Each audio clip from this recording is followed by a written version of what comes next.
Avec une bonne nouvelle aujourd'hui, une bonne nouvelle sur le chômage.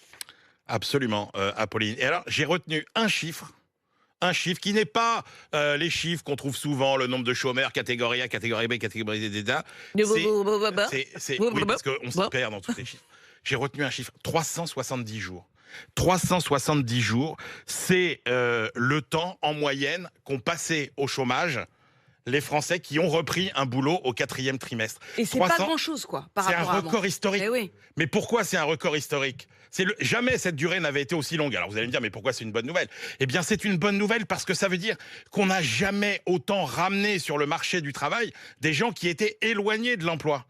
C'est ça qui est vraiment incroyable. C'est qu'on est en train, là, d'attaquer vraiment le noyau chômage dur de longue durée. Exactement. On est en train d'attaquer ce noyau dur du chômage, le chômage de longue durée. Et alors, l'autre bonne nouvelle, c'est que l'autre catégorie vulnérable, c'est les jeunes. Hein, et on sait, et là, les chiffres en 2021 montrent quand même que le chômage des jeunes a baissé de 18%.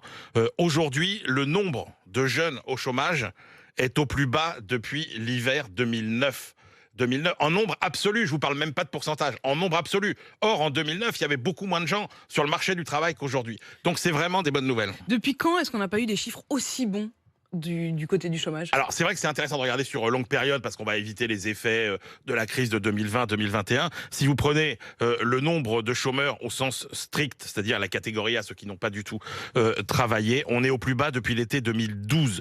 Si vous incluez les catégories des gens qui ont travaillé quelques heures, quelques dizaines d'heures, on est au plus bas depuis l'hiver 2015. Donc ce sont vraiment des très bonnes statistiques. Il y a des explications conjoncturelles.